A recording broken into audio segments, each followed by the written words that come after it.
আসসালামু আলাইকুম, আমি ডাক্তার সিজান সরকার। আমার পাশে আছেন মোনার মামা। আমরা এখন আছি বর্ণালী মোড়ের দক্ষিণ দিক চতির মোড়। এটা হাতেমখান এলাকাতে অবস্থিত। এখানে একটি দোকানে এসেছি, দোকানটার নাম হলো বর্ণ জেনারেল স্টোর।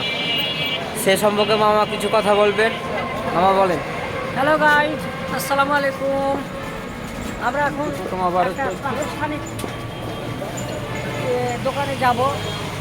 সেখানে জেনারেল অনেক কিছু আছে, আমরা একসাথে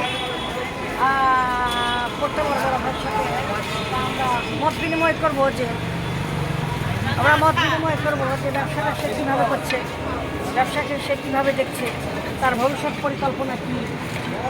তো এই জায়গাতে আমাদের বিচরণ একটা কারণেই যে এই জায়গাটা খুব একসময় নৌকাও চলেছে, এখন আর নৌকা চলছে না। এখন সুন্দর একটা মোড় সৃষ্টি হয়েছে, যেটা চকির মোড় বলে নামকরণ করা হয়েছে।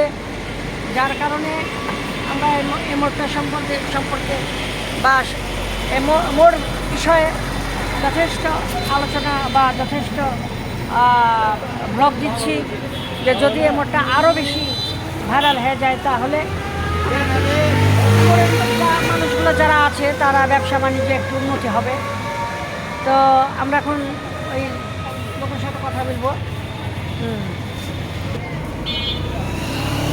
আমরা দোকানের সাথে একটু কথা বলবো, যে দোকানি সে পণ্য সমাহার সাজিয়ে হচ্ছে ব্যবসা করছে। তো এখানে সব ধরনের জিনিসপত্র আছে, কয়েল থেকে শুরু করে কোল্ড ড্রিঙ্কস, বিশেষ করে আইসক্রিমটা খুব পপুলার। আইসক্রিম আছে, চিপস পপুলার, বিভিন্ন ধরনের আছে, যেমন প্রন ক্র্যাকার্স দেখছি, এটা হয়তো প্রাণ থেকে প্রন করেছে। সব ধরনের ইয়ে আছে, আসলে আপনারা সব এটা পারবেন। এটা মোড়টা আস্তে আস্তে মোটামুটি ভাইরাল হয়ে যাচ্ছে বা মোড়টা পরিচিত হয়ে যাচ্ছে। এখন আমরা দোকানের সাথে কথা বলবো।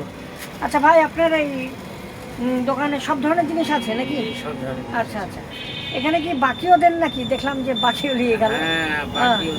আচ্ছা, বাকির হিসাব কিভাবে করেন? খাতাতে লিখে রাখেন? খাতায় লিখে রাখি, মাস গেলে দেয়, আবার 2-3 দিন পরে দেয়। সুবহানাল্লাহ। আবার কেউ মাস কাবারিও খায়। আচ্ছা, মোট কথা আপনি গরিব দুঃখীদেরকে সাহায্য করছেন, বা একটু যারা অল্প আয়ের মানুষ তাদেরকে একটু হেল্প করছেন সপ্তাহে। হ্যাঁ, যা এটা ভালো। তো চাল ডাল বোধহয় নাই না? চাল ডাল। ও আচ্ছা, সব ধরনের চাল ডাল তেল। হ্যাঁ, মানে তাও 200 আইটেমের উপরে বেশি আছে মাল।